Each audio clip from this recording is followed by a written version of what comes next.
brought to you by the good folks at Penn Flooring, family-owned and operated, serving Marion County for over 30-plus years. They owe every bit of their success to their unrivaled customer service. Penn Flooring is a full-service flooring company dedicated to finding the best solutions for your flooring needs. They have experience in both commercial and residential flooring. Go by and see their massive showroom at 1201 Southwest 17th Street here in Ocala, or give them a call at 352-351-3420. We'd also like to thank Palm Garden Health and Rehabilitation Center. They're located at 2700 Southwest 34th Street. They offer skilled nursing, physical, occupational, and speech therapy. If you have any questions how they're handling the COVID-19 pandemic, give Palm Garden a call, 352-854-6262. That's 352-854-6262. And, of course, we'd like to thank Just Ship. They've flipped the script on shipping. Before, you had to buy the packaging, you had to buy the tape, you had to buy the box, put your item in it, take time to wrap it, get it ready for postage. Then you had to go stand in line at the post office or the UPS store to then buy the postage and get it shipped off. Well, Just Shipped does that for you. That's right. They flipped the script. For a small pickup fee plus postage, you set an appointment with Just Shipped. They come to get your item. They box it up. They wrap it up. They put the tape on it. They go stand in line to get the postage paid. They save you time and money, which we know time's money, so they save you money on top of money. That's justshipped.net. Galen, you know, I ask you a very worded question, but the crux of it is, do you think that these polls that are meaningless make non-Power 5 conference schools rank a little better just to keep the interest up in their polls? Kind of, and no. And the thing is a poll is a self-fulfilling prophecy, right? So the polls had Notre Dame ranked way higher than they should have been. Cincinnati spanked Notre Dame. So therefore, Cincinnati jumped in the polls because that looks like a really good win. Cincinnati plays a pretty good schedule, right? They're going to play UCF, they'll play South Florida, they'll play Tulane, who's had some really good games. So I think by the end of the season we'll know who they are. I don't have a problem with Cincinnati being in there right now. And again, it does add some interest. But you know, that Notre Dame win was pretty big. Well, they beat Miami of Many Ohio. people think that Notre Dame, yeah. They beat Miami of Ohio. They beat Murray State. Then they beat Indiana. Then they had a bye week. Then they beat number 14 Notre Dame by 9. They played Temple, UCF. They played Navy, Tulane, Tulsa, South Florida, SMU, and East Carolina. What was the score of that Indiana game? They won by 14 points. They won by 2 touchdowns, 38-24. Right. And Indiana, this is before Indiana. I mean, Indiana hasn't won a game. They're pretty atrocious. So again, let's see. It's early. To me, there's nothing wrong with having Cincinnati in there, even if they're ranked ahead of a team like LSU or Arkansas or even Ole Miss, because we'll know where those teams sit by the end of the year. So, and if Cincinnati goes undefeated, then they have every right to play in the championship. The records combined of the rest of their schedule are 17-21 right now. Correct. Yeah, and now they're really knee deep in their conference play. You know, they're going to play UTEP, right? They're going to play Temple, UCF, Navy, Tulane, Tulsa, South Florida, and East Carolina, and SMU. The only team there with a winning record, Temple at 3-2, and SMU at 5-0, and East Carolina at 3-2. Well, there you go. Yeah, and those are football teams that will test you. So let's play it out. I don't have a problem with it. Who are they keeping out? Who would you put in front of them? Right now? Don't say a school from the SEC. Can't say that, because if you're an SEC school, you'll be there if you win. Well, I would have Oregon ahead of them. Why? I think who's Oregon? I think Oregon's a better football team. Oregon went into Ohio State and won. Come on, everybody. Oregon went into Ohio State and won. That's a much bigger win than anything Cincinnati's won. Notre Dame? Ohio State's a better football team than Notre Dame. No, they're not. That's now you're. See, and there you go. We're having a rational conversation, and then you say something like that. No, they're not. The Golden Domers. The last time the Golden Domers were important was criminals versus Catholics.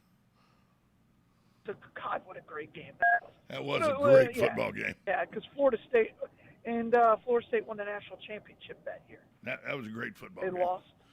That was Yeah. it. Anyway. But, I mean, remember Notre Dame? Yeah. Notre Dame won in overtime against a Florida State team that is putrid.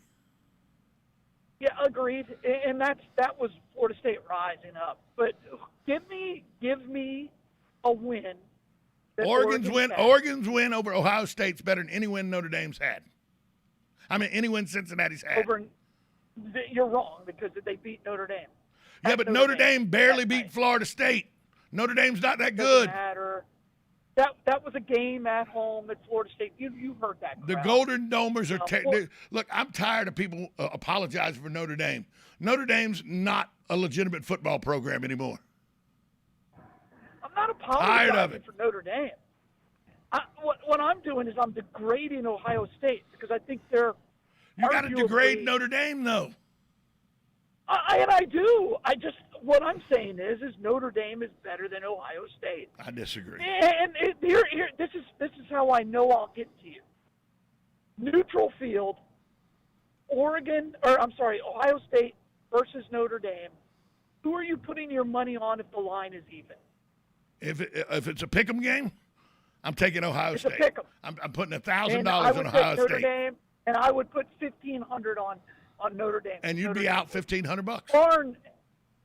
Well, that's where you're wrong, sir. That is where you. And they'll probably end up playing in some bowl. By the way, because it's television gold to have Ohio State and Notre Dame in a game. Oh yeah. Speaking of ridiculous amounts of money, like we were talking about betting $1,000 and $1,500, when everybody knows there's no way on God's green earth you and I are ever wagering that kind of money on a football game. So ridiculous amounts of money. It came out. I didn't hear that last part. I'm just going to ignore that you ever said such a thing. You would never wager $1,500 on a football game. You would never do it. Okay. You're saying ever again? Or ever? Right. Okay. Okay. So I'm talking. It came out what people who are in the media, commentators, make at sporting events, and I found this to be quite disturbing to me, and I'll tell you why. Daryl Johnston, Moose, who works at Fox, he's he's the second team on Fox after Aikman and Joe Buck. Maybe second or third. Right. Yeah. Fox pays him $3 million a year. I bring that up not because I think that's a bunch of money for him, but next on the list, Fox pays Daryl Johnston $3 million a year. They pay Skip Bayless $7 million a year. Oh yeah, absolutely. Okay, but wait, there's more. Skip Bayless is on every day. But wait, there's more. Doris Burke, she makes $1 million a year. She does play-by-play and everything, only $1 million a year. Mike Tirico, this is what gets me. Mike Tirico, who's the face of NBC Sports now, they're trying to make him to take over for Costas and everything. NBC only pays him $2.9 a year. He makes $4 million less than more. Football is king. But football is king. He makes less than Skip Bayless. Skip Bayless doesn't play football. Yeah, but Skip Bayless at least has a take that people want to hear.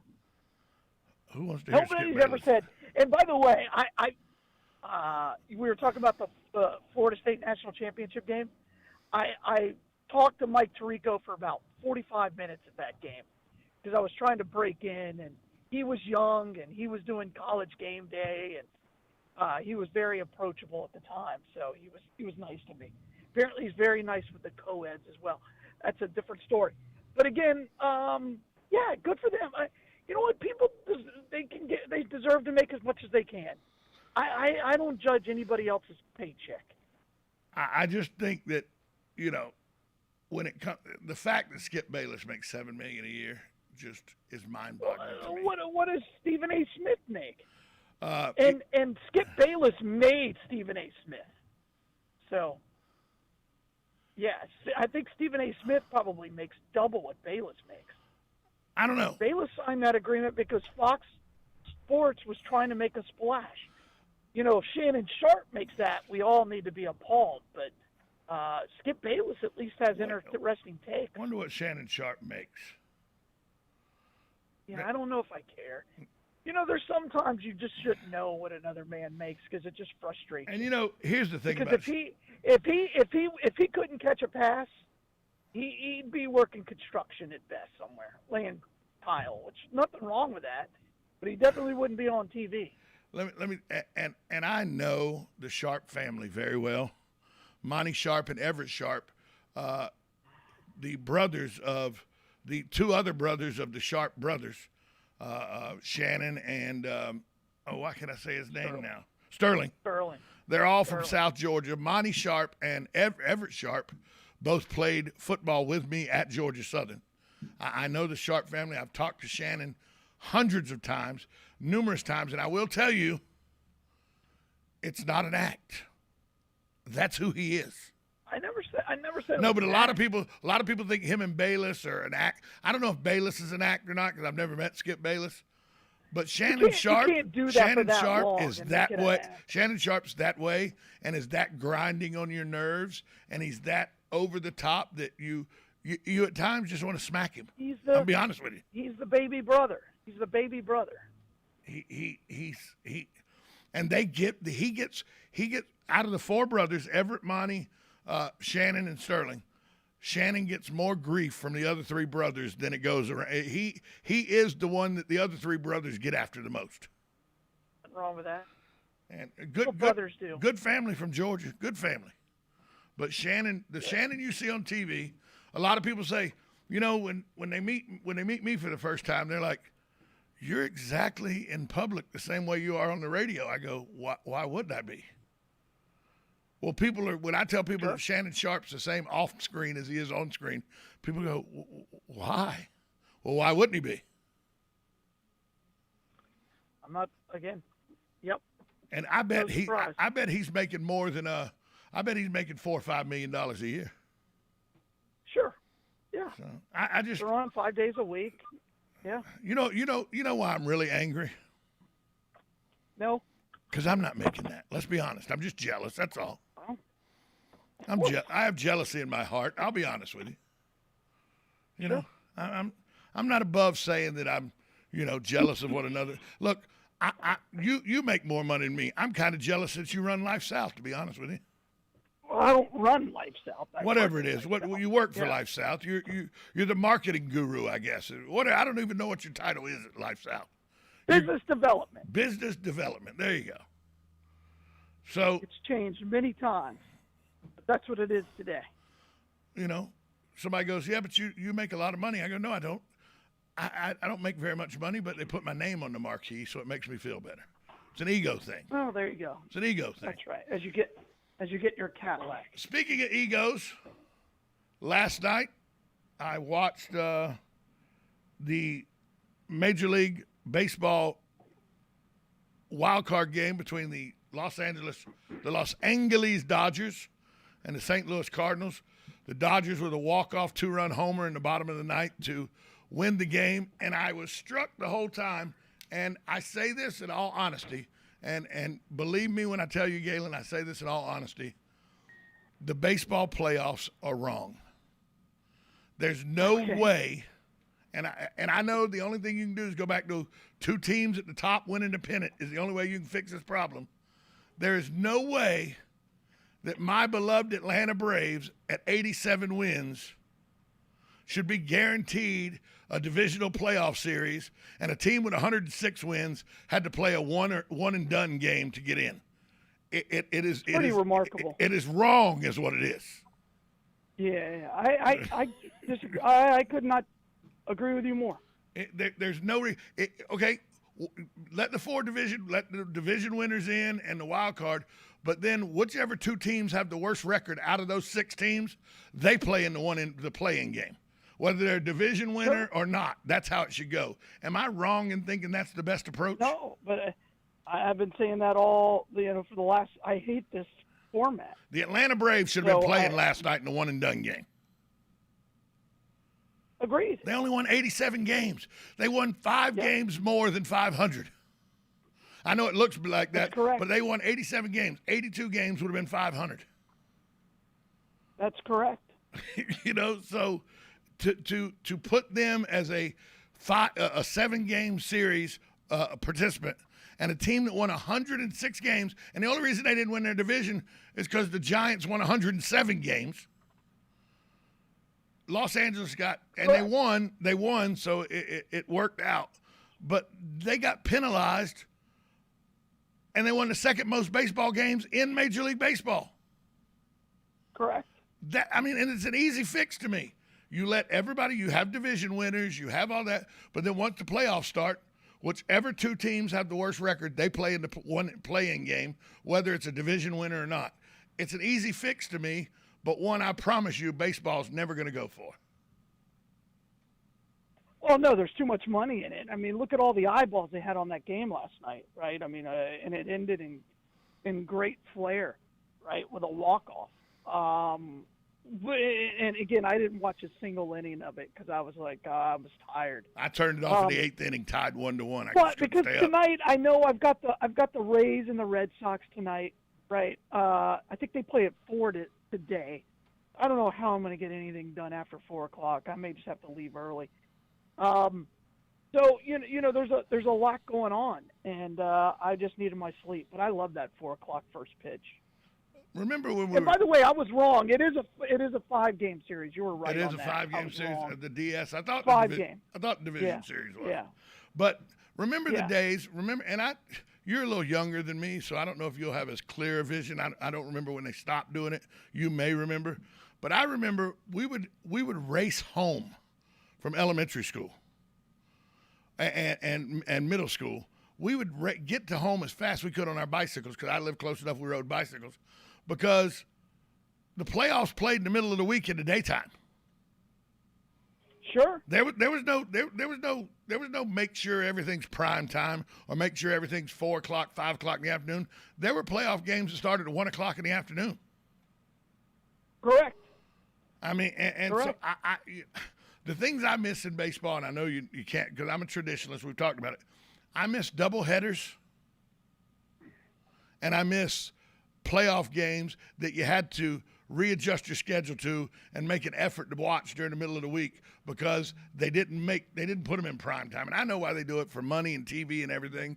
But daytime baseball in the playoffs, to me, it just takes me back to my childhood, and there's something special about it.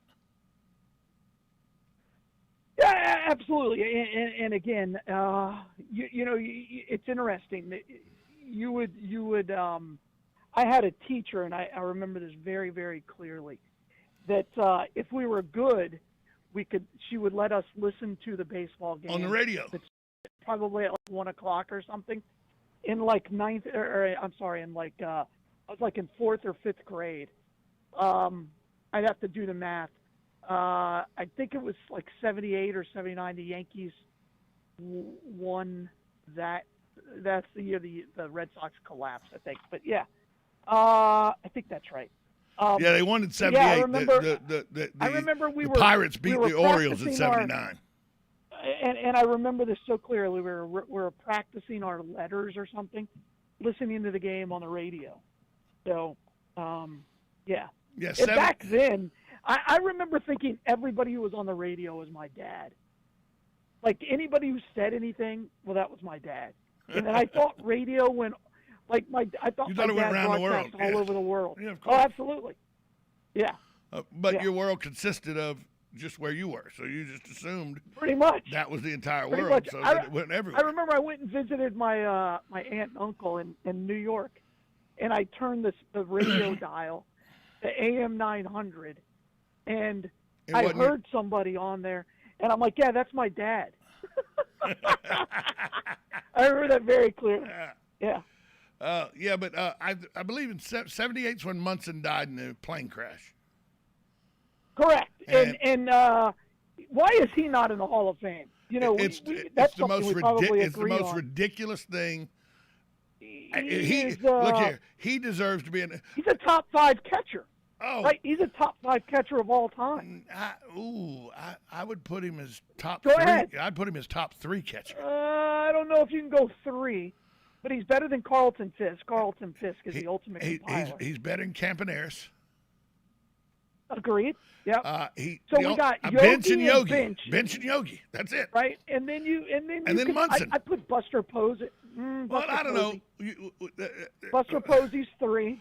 Buster Posey is 3. See, but we forget about We forget about Ivan Rodriguez. No, there's a reason I do. I don't think he did anything without steroids. Well, but that's where you and I differ. I don't care about the steroids crisis. It doesn't bother me. But maybe that's because I did steroids and maybe that's because I did steroids and got big enough to get a college education. Two names are going to throw out at you. Where do you put Piazza then? Piazza's a top 10 catcher. He's top 10, but he's not top 5. So you're putting Munson above Piazza. Oh yeah. Oh, I don't know about that. Yeah, Munson. I don't know about that. Munson. It's one of these arguments that it's just hard to justify because, to me, where do you put Molina? He's which one?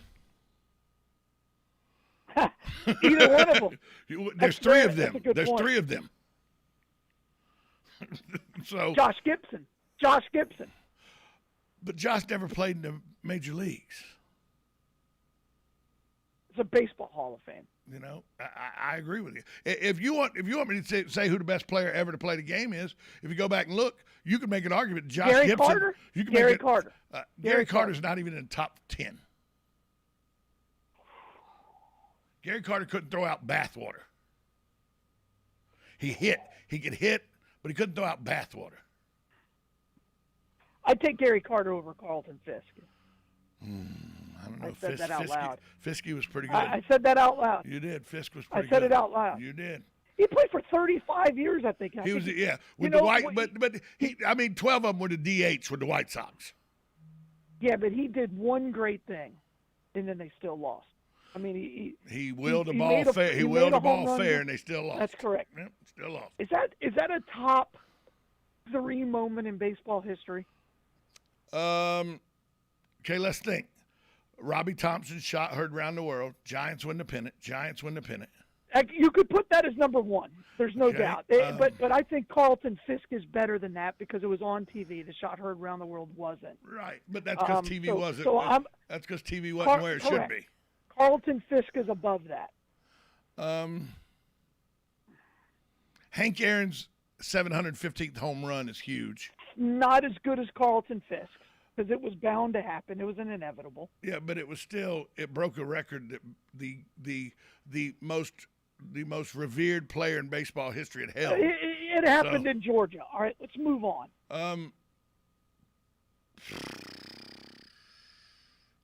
The Miracle Mets of '69. That whole story is better than Carlton Fisk. That's not no. I'm talking single play. Oh, single play. Okay, single play.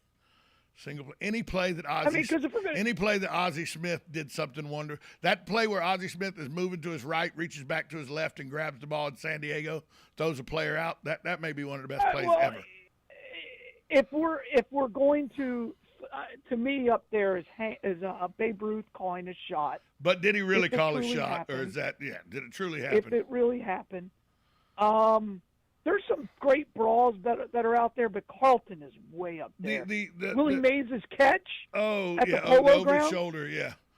The Nolan Ryan Robin Ventura moment might be one of the iconic. That's pretty good, you know. I guess. But what about Bo running on the track, running on the wall? Oh, running up the wall. But, to me, the most iconic moment, we got 10 seconds, so you got to tell us where the Bloodmobile. To me, one of the most iconic moments in baseball wasn't even a game. It's today I am the luckiest man. Lou Gehrig speaks. Gehrig. So, yeah. Hey, Galen, speaking of speeches, give me a speech on where the Bloodmobile is today. Yeah, we'll do. Thank you.